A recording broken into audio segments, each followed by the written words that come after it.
Let's open our Bibles tonight to Judges chapter 7. The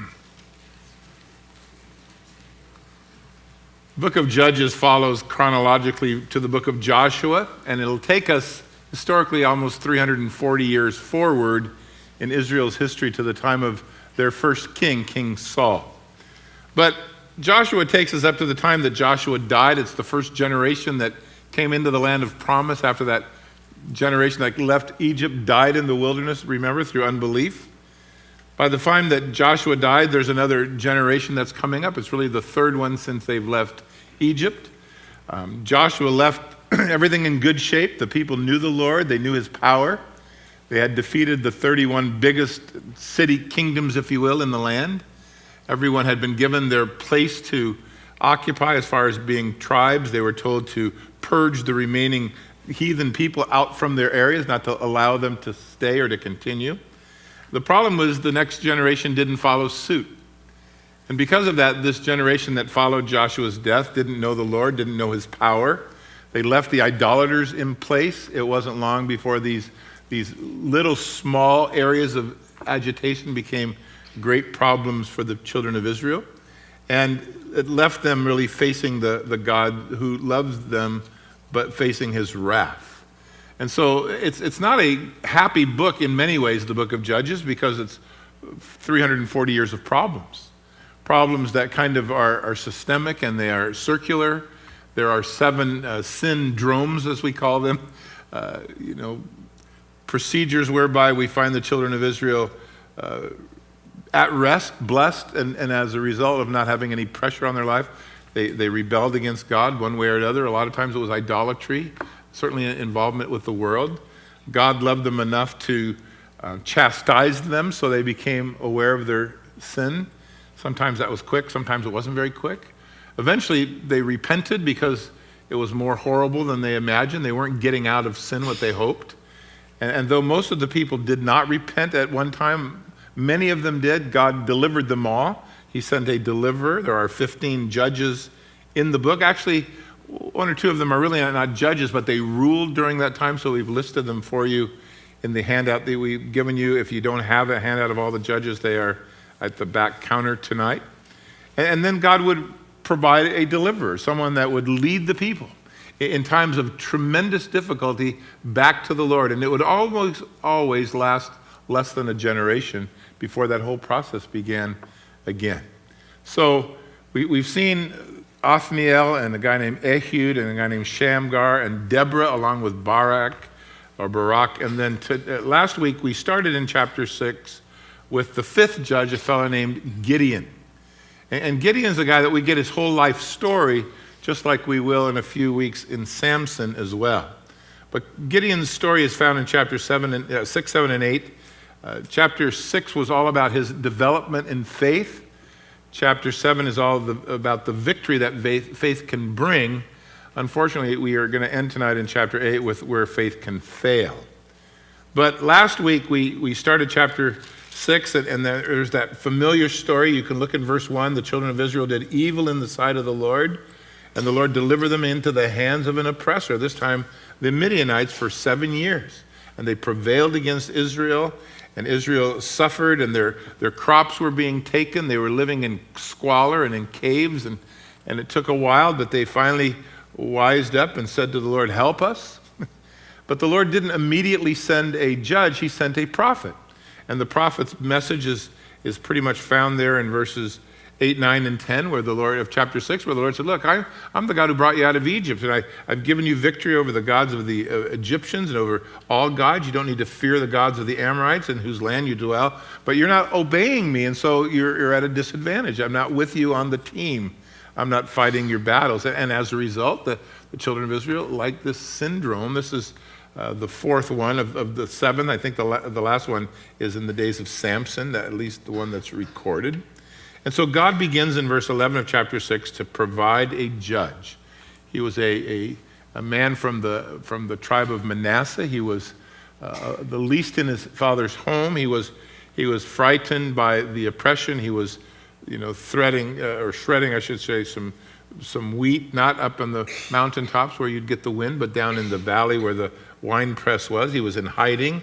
And the Lord came to him, and he called him a mighty man of valor. And Gideon was an honest guy. He said, well, that's not me. Look at me. And the Lord said, well, I will help you. And he said, well, if the Lord's with us, why are we in this predicament? And he began to rattle off, Gideon did to the Lord, all of the things that God had done in the past. And why don't we see the Lord now? And why isn't he here with us now? And the Lord said, I'm going to send you. I'm going to deliver you and your people from the Midianites through your life. And you go in this might of yours. And Gideon wondered what that might be. And we talked about it last week. It was his desire to see God work in his generation, at his time, in his life. And so the Lord waited while Gideon ran off to prepare an offering, and the Lord consumed it with fire out of the rock, and Gideon went, all right, I guess that's the Lord, all right. And the Lord disappeared out of his sight, and then he told him that night to go and destroy the idolatrous idol in the back of his father's house, a Baal idol, and he went at night. He was afraid what would come of it. He did what the Lord told him. He acted on the little faith that he'd been built into his life. And Dad, was told by the other men, hey, your son did this. We got to kill him. And Dad said, well, if you serve a God that you got to defend, maybe that's the wrong God. And he changed sides, and he came and stood with his son and came to know really, or to walk again with the God of Israel. And so as the Lord began to speak to Gideon, and God poured out his spirit upon him, Gideon was terrified. I mean, the Midianites were huge and they're powerful, and the Jews were on the run and in hiding and on the defense. He asked the Lord for another sign. He put a fleece out at night, and he asked, could the fleece be wet and the ground be dry in the Midian? Then I'll know. And when that happened, he said, all right, let's try this one more time so it's not just luck. If the ground could be wet and the fleece could be dry, then I'll really know. And the Lord did that for him as well. In fact, verse 40 of chapter 6 says, and God did so that night. It was dry on just the fleece, and the ground, or the dew, was all upon the ground. And so we come to chapter 7 tonight, where Gideon is called upon to put faith into action for the sake of his people. One guy whom the Lord is blessing and using. We read in chapter 7, verse 1, then Zerubbabel. That's the name that he got back in chapter 6, verse 32. Let Baal plead for himself. That's what the name means. That's what his dad said. So he's called his son that. This is Gideon. And all of the people who were with him rose up early and encamped along the well of Herod, so that the camp of the Midianites was to their north side by the hill of Moreh in the valley. And the Lord said to Gideon, the people with you are too many for me to use, or to give the Midianites into their hands, lest Israel would claim for itself glory in saying, my hands has saved me.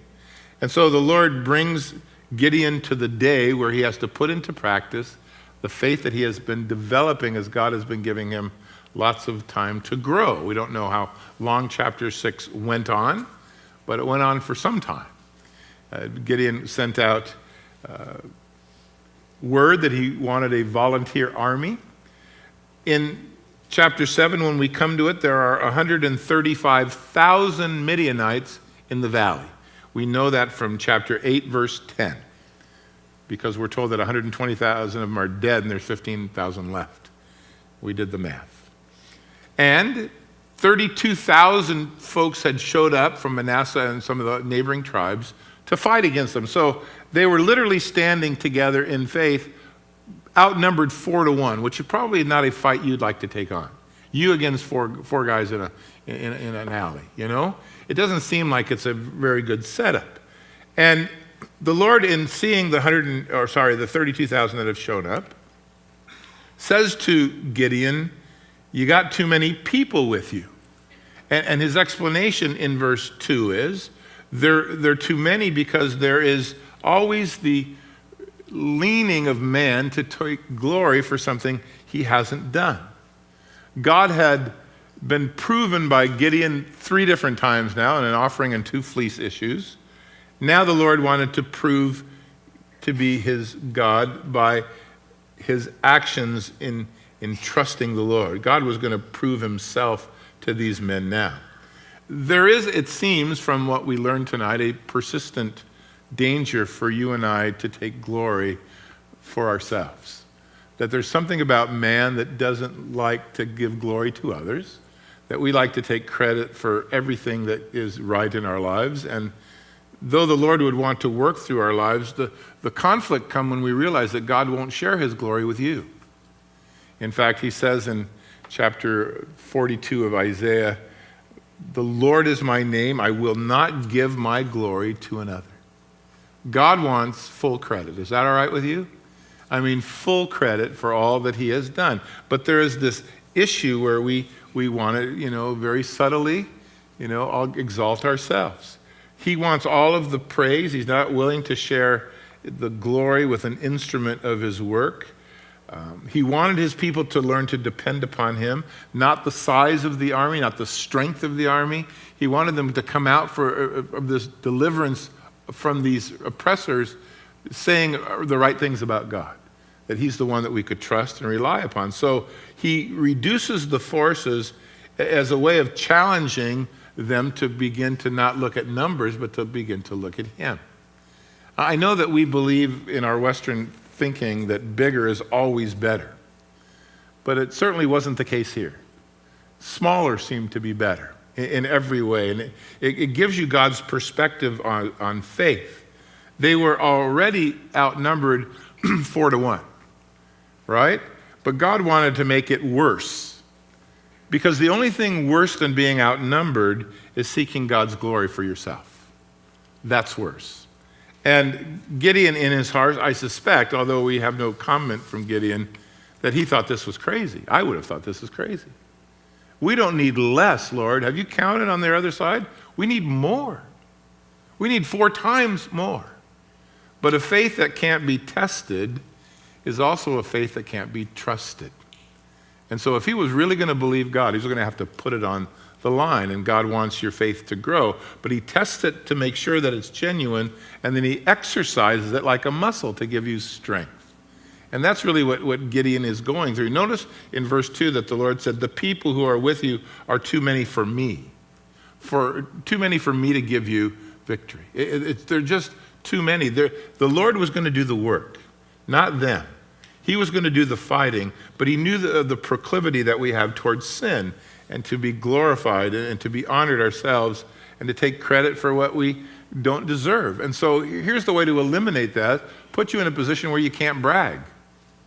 Put you in a position where you can't point to anyone and go, "Yeah, we did it, the 2 of us against 145 or 135,000. The reduction of troop size eliminated the temptation to brag. God stacks the case against them, or the deck against them, and he whittles the size of the army down.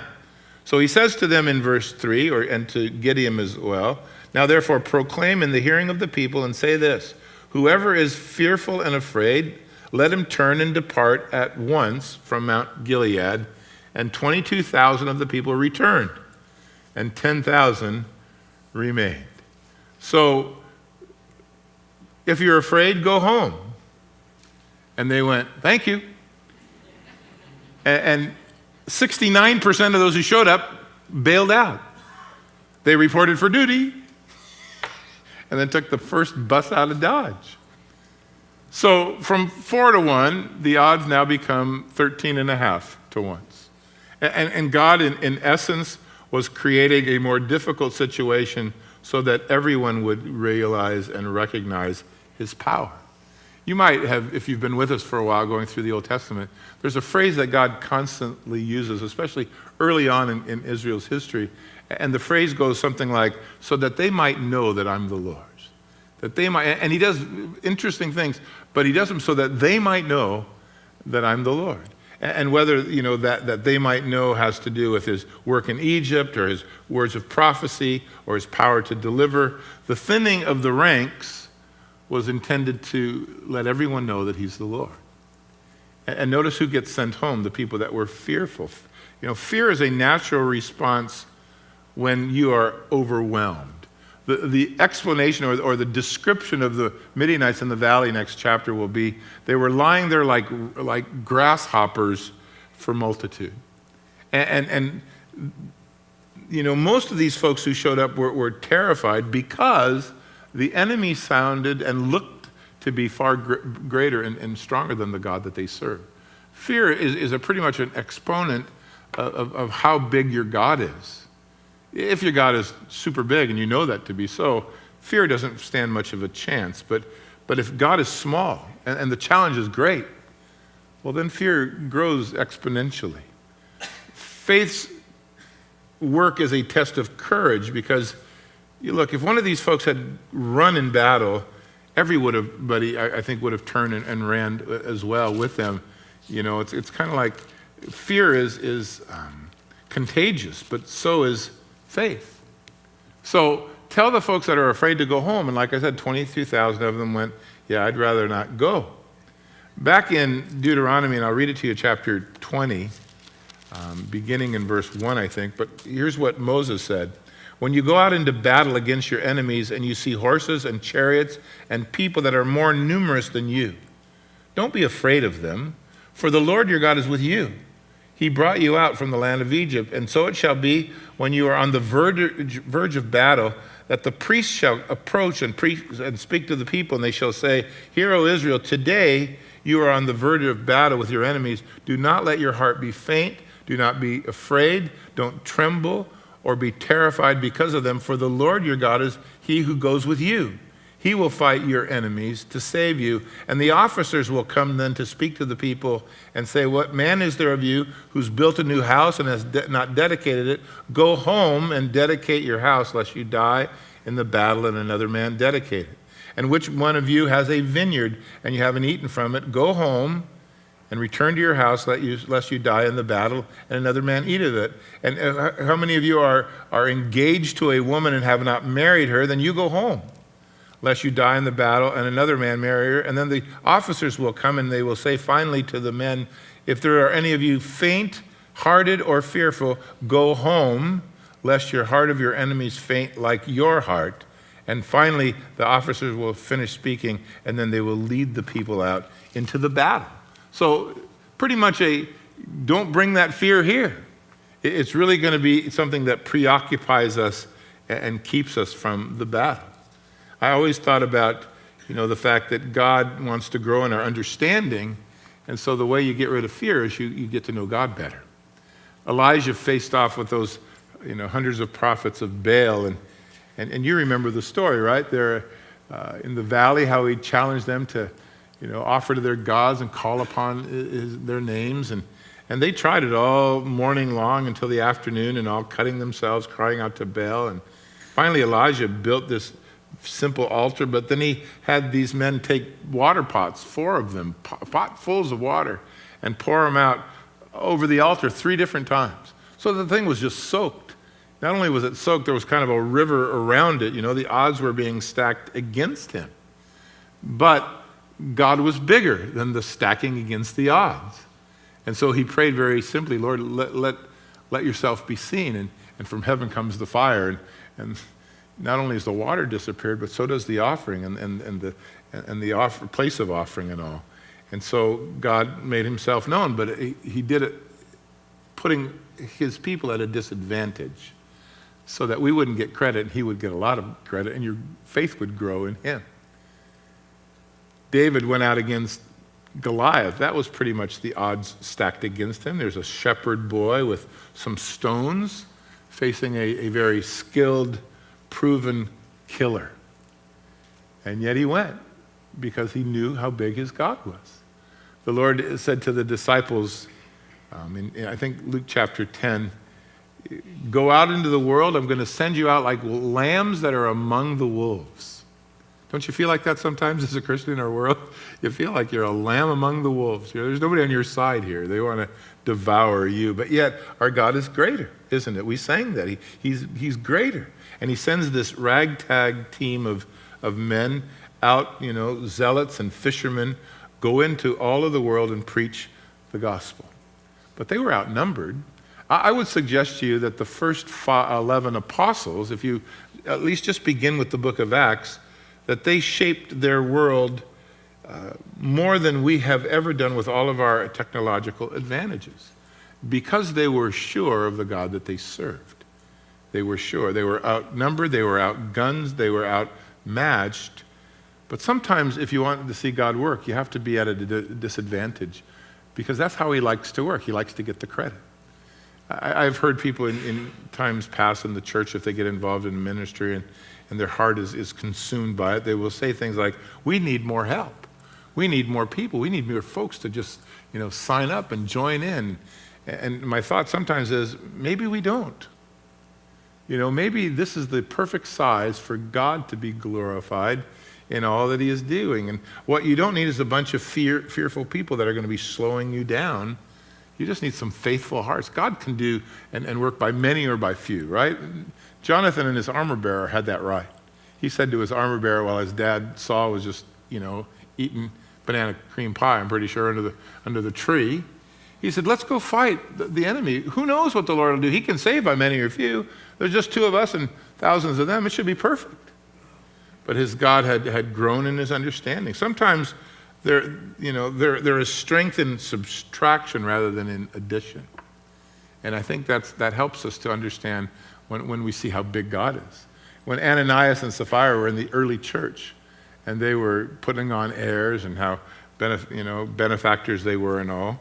If you read the story there in the book of Acts, when the Lord causes both of this couple to drop dead at the church door, really, the immediate fallout underneath that event was that we read that the church began to grow, that the deceptiveness was removed, and sometimes there's something called blessed subtraction, right? God subtracts so that he might multiply. It's the way it's heavenly arithmetic. He subtracts so he might multiply. And you find it here. And so the Lord said to Gideon, 32,000 is too many. He gets rid of 22,000. And then he says in verse 4 to Gideon, there's still too many people. So bring them down to the water, and I'll test them with you there. And it will be that of those of whom I say, this one shall go with you, the same shall go with you. And whoever I shall say, this one shall not go with you, the same shall not go with you. And so he brought the people down to the water. And the Lord said to Gideon, everyone who laps with the water with his tongue like a dog laps, you shall set him apart. Likewise, everyone who bends down on his knee to get a drink. And so the number of those who lapped, putting their hands to their mouth, was 300. But all of the rest of the people got out on their knees to take a drink. And the Lord said, by these 300 men who have lapped, I will save you and deliver the Midianites into your hand. And all of the people can go, everyone to his own place. So just let everyone else go home. Now, this is a strange test. I guarantee if you join the army this week, they're not going to ask you about how you drink water. They're happy that you're showing up. But here's the deal. There were 10,000, 9,700 of which, when they went to get a drink, forgot where they were, in a war zone just across the valley from the enemy. And so though water is a necessity of life, they forgot for a minute where they were, and they got on their knees and they stuck their face in the water. And the only thing that preoccupied their view and their interest was getting water. They were sitting ducks. They weren't aware. And there were 300 that got on or bent over and brought a hand up out of the water to their face, drank, but their eyes were up. When they were looking around, they were still ready. They were aware of the position that they found themselves in. They were engaged, right? And so they find themselves on a kind of a wariness. And the Lord takes those 300 and says, I'll use these guys. These guys are ready for battle. Water is a necessity of life, but I'll tell you what, there are a lot of Christians tonight who spend an inordinate amount of time on the necessities of life and never get to any kind of spiritual benefit or victory. I got to what I got to eat, where I got to live, what I'm going to get, where I'm going to wear, where I'm going to go. It's like the whole survivalist thing kind of kicks in, but then they really aren't aware of the fact that they are in a battle for souls and that there's a battle that there's engaged, and people don't engage themselves. They're almost oblivious to the battle that we're in. They have no awareness that there's an enemy, there's a devil, he wants to take people to hell, and God sent us to proclaim to them that there's a way out. So as a result, they don't feel any urgency to be on guard. They don't feel any urgency to learn or to hang on to the sword of the Spirit, or to use it well, or to step out to serve, or to remain close to the army of believers. But the Lord picked 300, and they were the ones that were ready. 9,700 were there. They weren't afraid, but they were preoccupied. There were other things in their life. And then there's 300 guys who where's the enemy? Yeah, we'll drink. We got to drink. but I don't want to take my eyes off the horizon. They could be up coming over the hill any minute. And they were ready for whatever the Lord was going to bring their way. And so the Lord says to Gideon, pressing the odds, right? There's still 10,000 was too many. Another thinning out process. He got down to 300 as they drink from this place called En Herod, or the well of Herod, where we visited in our trips to Israel. So here's the problem. Now there's 135,000 Midianites and 300 fighters. Now the odds are 450 to 1. That's a lot. That's not good. Literally, Gideon had no army left. He was reduced to trusting God with the faith that God had been building in his life. You know, I always think about, David, he says to me, you come to me, to Gideon, he says it to Goliath, you come to me with a sword and a spear and a javelin, but I'm coming to you in the name of the Lord of hosts. Now we like that. You've got all the weapons in the world. I got the Lord. So we'll see how this goes. But, if you say to me, we're going to send 300 people against 135,000 people in battle, I'm going to say, yeah, you're going to lose. If you say to me, I'm going to send God against 135,000, I say to you, poor 135,000. Right? It's all a matter of who's involved. I think it was Luther who said, you and God are a majority. If he's with you, it's all you need. If you want to have spiritual victory, though, you got to have a pretty good understanding about how big your God is tonight. And so often that is revealed when the pressure is on and you're having to stand by faith. If God will help us as a church to recognize that the days are desperate, that the battle for the souls of men continues, that we're a part of that generation, then hopefully, like Gideon, will cry out, God, work today. And God's looking for a few good men and women. I think there's probably a 300 he's putting together as well. He's drawing them out of the church. And so, as God had allowed Gideon plenty of tests to prove who he was, now God would test Gideon and the others to say, believe me. And notice what he says in verse 7, I will save you and I will deliver. I will deliver the Midianites into your hand. And so the people, they took provisions, their trumpets in their hands, and he sent them away, all the rest of them to Israel, every man to his own tent, kept the 300. The camp of Midian was below them in the valley. And it happened on that same night that the Lord said to him, arise, go down to the camp. I've delivered them into your hands. But if you're afraid to go down, then go down to the camp with Pua, your servant, and you shall hear what they say, and afterwards your hand will be strengthened to go up into the camp. And so he went down with Pua, his servant, to the outpost of the armed men who were in the camp. So everyone goes home but 300. The enemy is just over the hill. The time had come for faith to get some legs, right, to put up or shut up, to get moving. And the Lord, knowing the weakness of his man, gives him and the 300 faithful men an option for one more test. Notice you read in verse 9 that the Lord spoke to him that night. And I suspect that Gideon was laying in his tent thinking, how in the world are we going to fight with 300 guys? We're going to get annihilated. And as he mused, and as he worried about what might have taken place, the Lord in his sovereignty arranges some circumstances to give Gideon one more kind of shot in the arm. And he gives him the option. Notice he says in verse 9, get up, get going, the fight's on, we're going to win. In verse 10 he said, but if you're still afraid, we can go do this thing, but if you're still worried, I can give you a little bit more encouragement before you go. And then he suggested that he go down to just listen to the talk around the camp of the enemy and take his servant with him. And the Lord, is going to use this feeble, quaking but faithful, tentative but available young man, Gideon, and 300 guys, and to give them one more, and I'm glad, 450 to 1, you need a couple, don't you, to be sure. And he was very much afraid. I mean, here's a young man who was honest and willing, and he was terrified, but he was going to go. Not such bad qualities. I can see him sneaking down there to hear it, though. And when the Midianites and the Amalekites, verse 11, all of the people of the east, they were lying in the valley as numbers like locusts. Their camels without number, the sand of the seashore for multitude. And Gideon had come down. They heard a man telling his companion, a dream. He said, I had a dream, and to my surprise, a loaf of barley bread came tumbling into the camp of the Midianites. And it came to a tent, and he struck it, and it fell and overturned, and the tent collapsed. And his friends said to him, well, that's none other than the sword of Gideon, the son of Joash, the man of Israel. Into his hand God has delivered in Midian and all of the camp. And so it was when Gideon heard the telling of the dream and the interpretation, he worshiped and he returned to the camp, and he said, arise, for the Lord has delivered the camp of Midian into your hands. The barley that was tumbling into the campground, barley is the food for the poor. That's all Israel had to eat. They don't really have much else. Their land had been denuded by the Midianites. But don't you love just watching this unfold, how the Lord takes and encourages the weak? I think he'll do that with you and I as well. The key is, if you're going to get that encouragement, you're also going to have to be willing to step out. So you don't get it until you're going, right? You don't get to sit home and go, Lord, come on, Lord, prove yourself, then I'll go out. No, you got to start moving.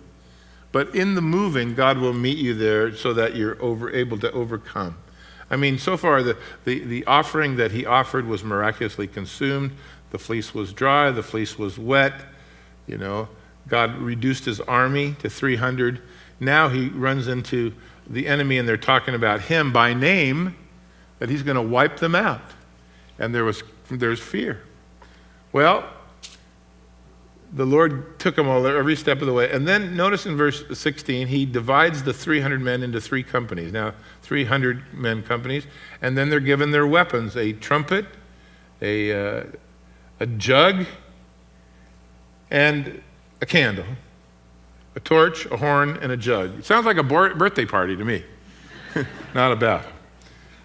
In any event, they went forward, verse 17, and Gideon said to the men, do as I do and watch me, and when I come to the edge of the camp, you'll do as I do. And so when I blow the trumpet, I and all that are with me, then you'll blow your trumpets on every side. And so they surrounded the 300 men companies and yell out the sword of the Lord and of Gideon. And so Gideon and 100 men with him, they came to the outpost of the camp in the middle of the night, or actually in the middle watch, which they had just posted the watch. And they blew the trumpets, and they broke the pitchers that were in their hands, and these 3 companies then blew the trumpets and broke their pitchers, and they held up their torches in their left hands and the trumpet in their right hand for blowing, and they yelled the sword of the Lord and of Gideon. And all of the men in the place around the camp, they ran and they fled, and they were terrified.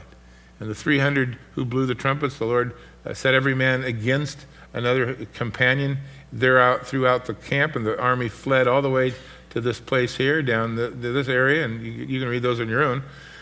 And the men of Israel gathered together with Naphtali, Asher, and Manasseh, and they pursued the Midianites, and Gideon sent messengers throughout all of the Ephraim mountains to say, come down against the Midianites, seize them at the watering places as far as Beth-barah and the Jordan.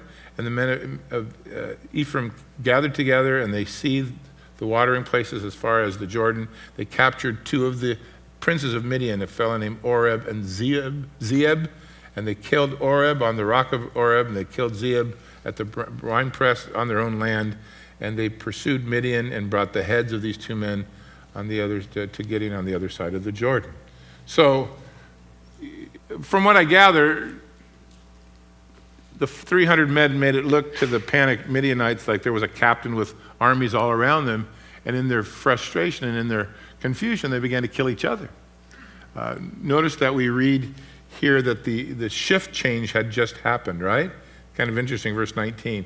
The middle watch, and they just posted the watch.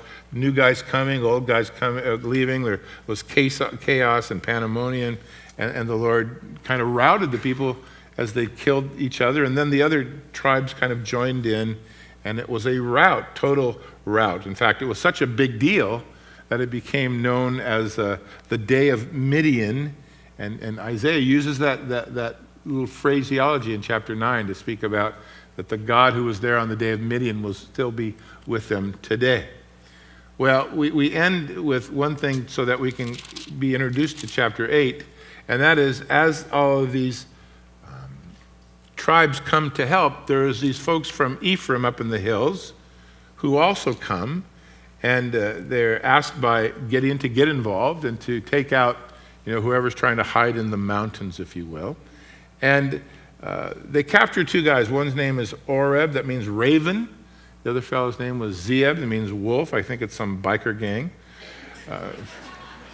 But anyway, as they're trying to get out of Dodge, right, they're pushing towards the Jordan and to try to cross it, Gideon calls upon the largest and most powerful tribe in the area, Ephraim, to mop up instead of, letting these guys get away. Now, he had called upon them earlier back in chapter 6, you might recall, and they hadn't responded. But here in chapter 8, as we begin, these guys, though they had responded later on, or really late, they now complain that they haven't been allowed to be involved with this great victory from the beginning.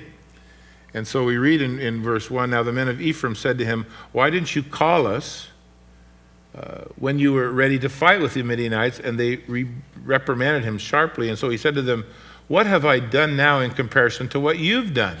Isn't your gleaning of the grapes of Ephraim better than the vintage of Abiathar? In other words, what was left to be taken was far better than us who went first.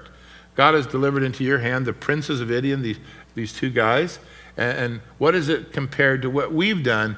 And so their anger was subsided within them, and then Gideon went, and he and his 300 men, they were exhausted, but they crossed the Jordan still in pursuit of these guys.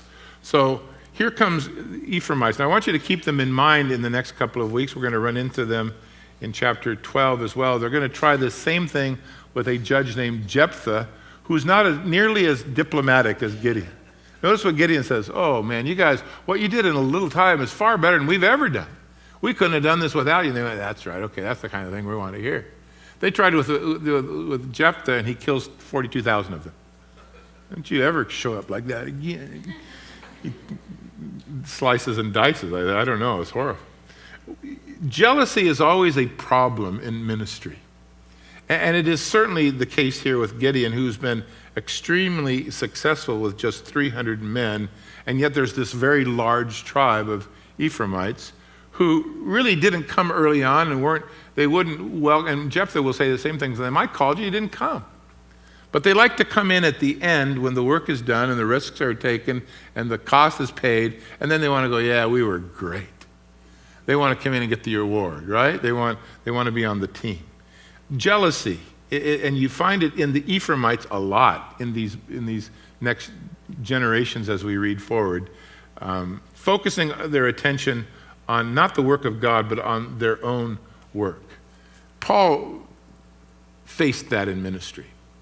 He wrote to the Philippians in chapter 1, I'm confident that there are some folks who are taking boldness in speaking the word without fear, and because I'm locked up, they're bold now. They preach Christ. But then there's others who come and preach him out of envy and out of strife, some out of goodwill, some out of selfish ambition. Paul said there's a lot of people being motivated to try to get glory out of this stuff. And then he said, I'm just, doesn't matter to me what motivates them. I'm just glad that Jesus' name is out there, that Christ is being preached, and I rejoice in that.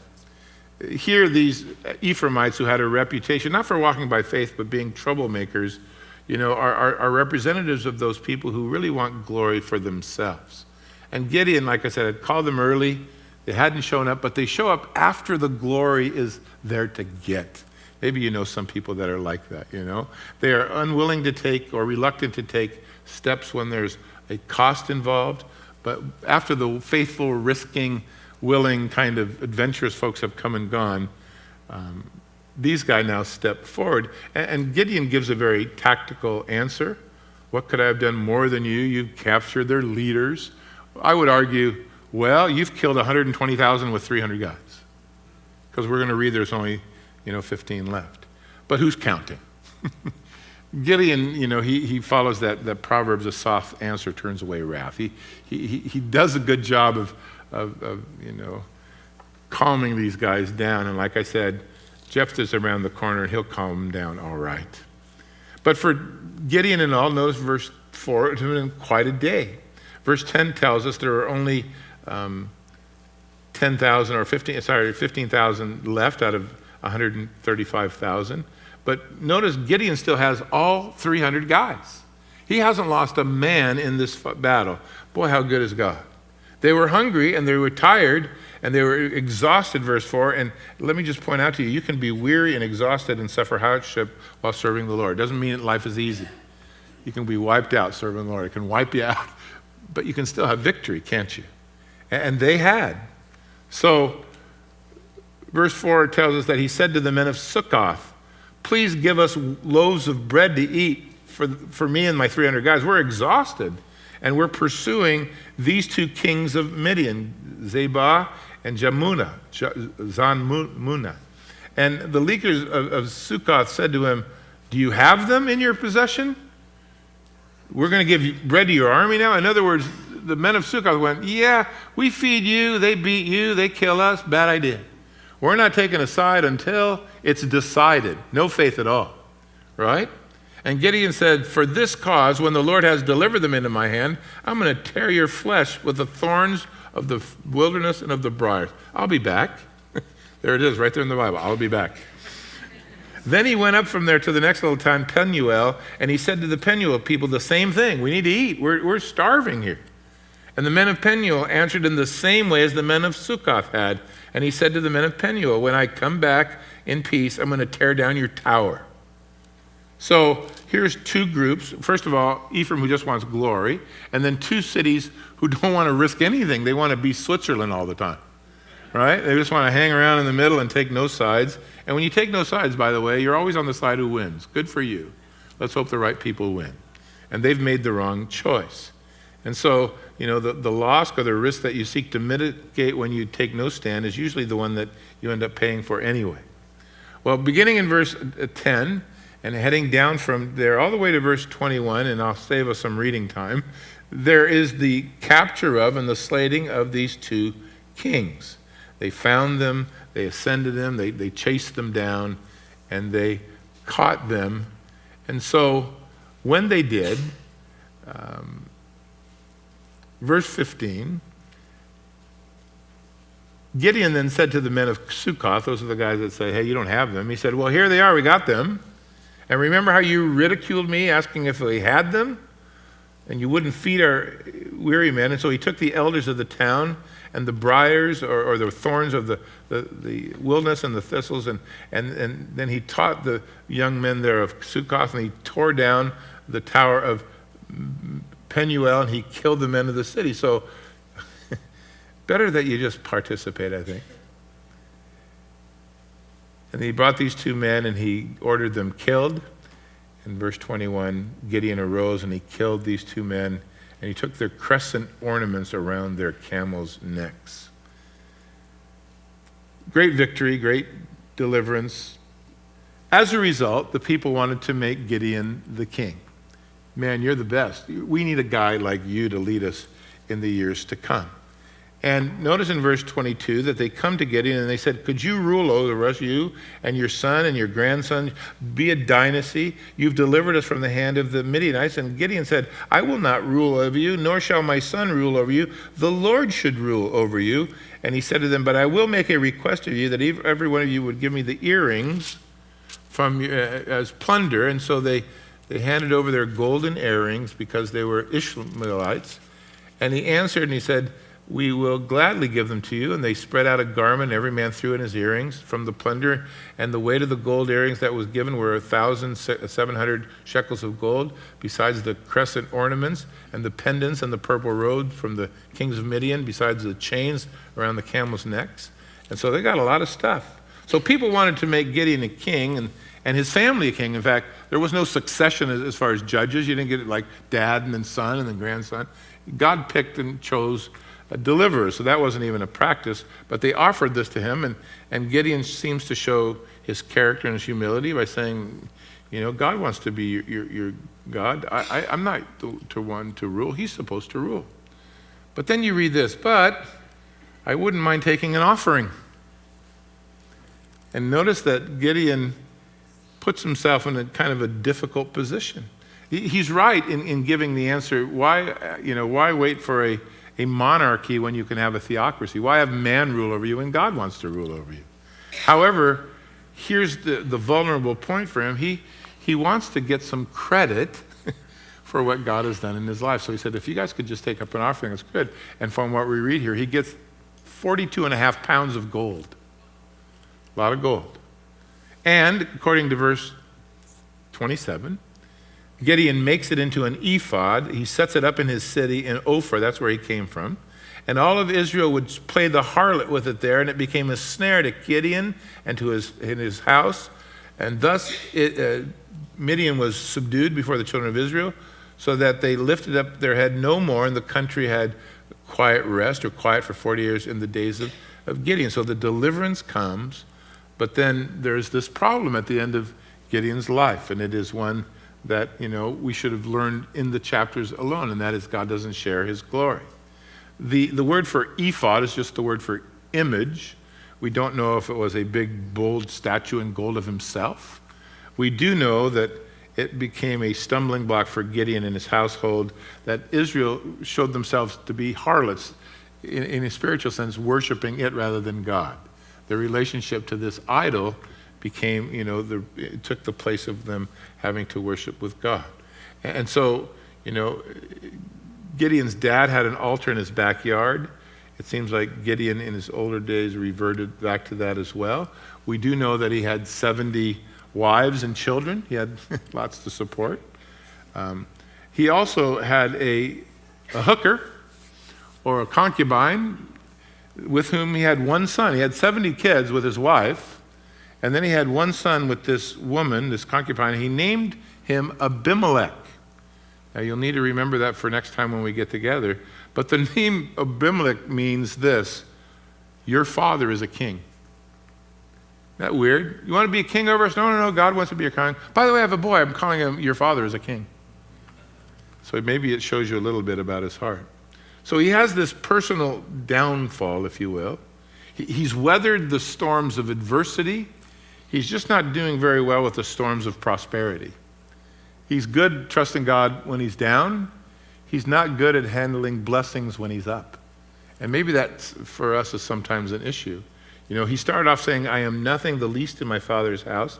He follows the Lord tentatively. He acts upon the faith that he grows. But at the end, he says this: I am somebody. I would like to be rewarded. And here's my son, whose name means his father is a king. Comes a long way in the wrong direction, because pride will destroy everything God does. Everything, right?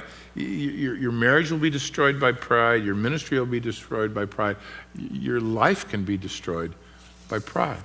So in his pride, he heads in this direction. So we read in verse 29, Jerubbaal, the son of Joash, went and dwelt in his own house. This was after the victory. He has 70 sons from his offspring, for he had many wives.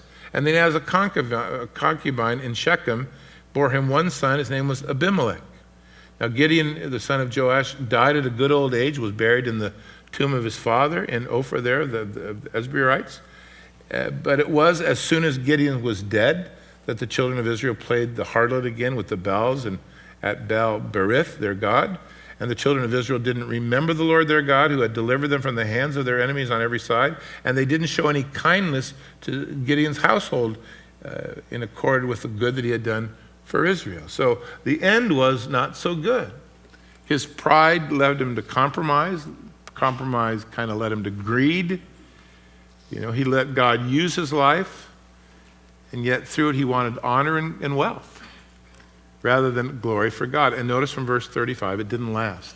Even in his death, he left no lasting impression, and his family or his heritage, his descendancy, were not shown by the nation any kind of, the glory he wanted, they didn't get. It completely disappeared. He started off really well. He ended up very poorly. I suspect he rationalized every step along the way. Here's the way you can defeat most of this. Stop every once in a while and examine your own heart.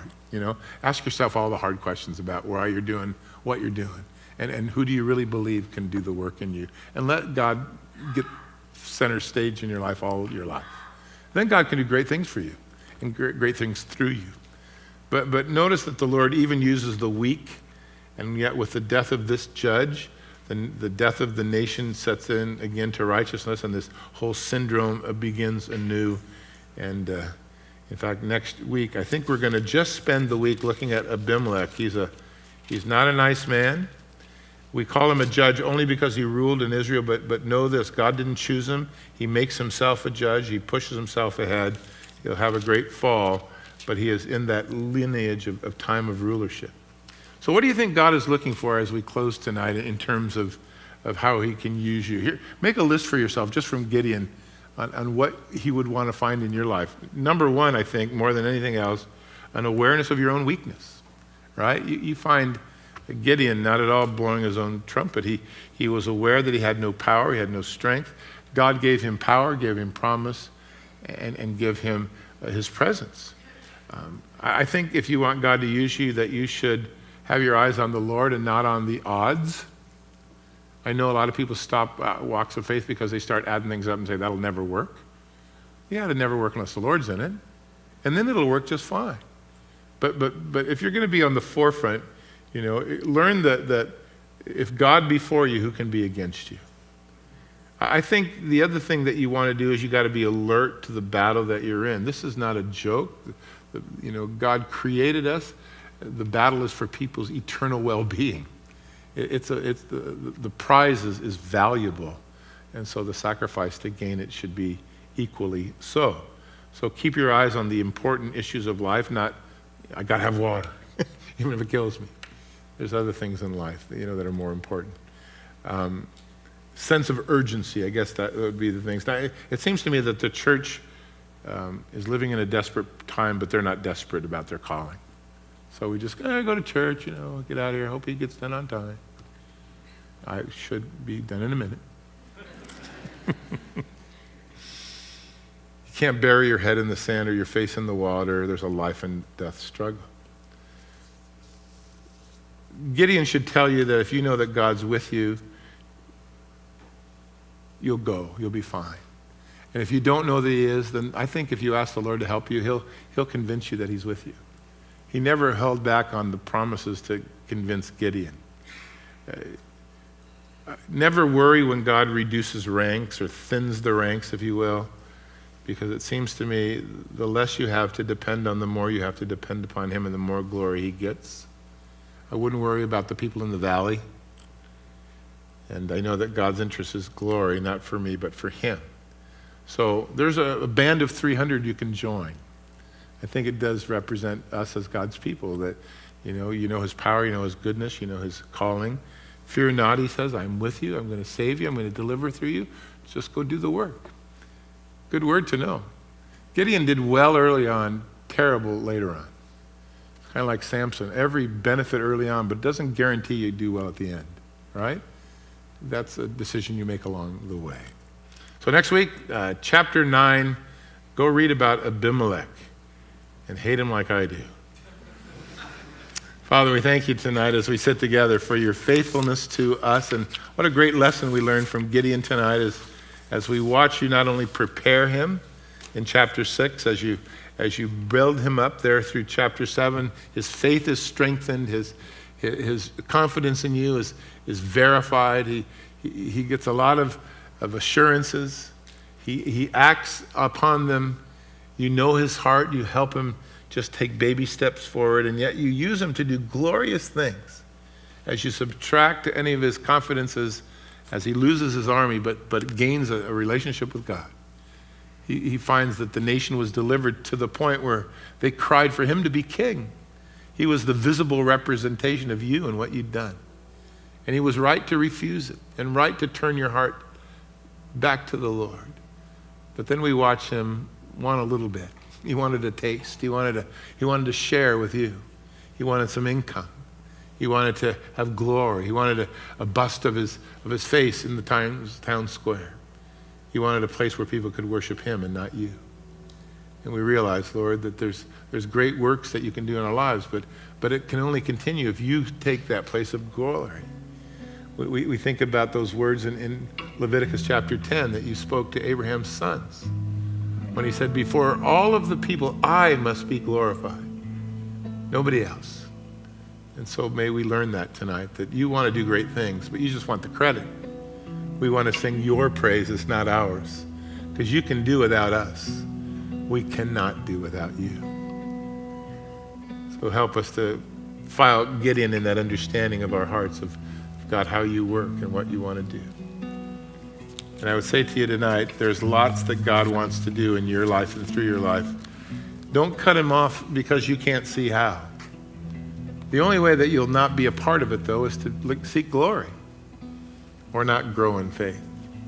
Hide, stay hidden. Or like the Ephraimites, complain until it's, you want glory later, or some others. So you just want to take a stand. Take a stand tonight for Jesus. Let him use you mightily. Oh, what he'll do in your life. How blessed you'll be. Shall we stand?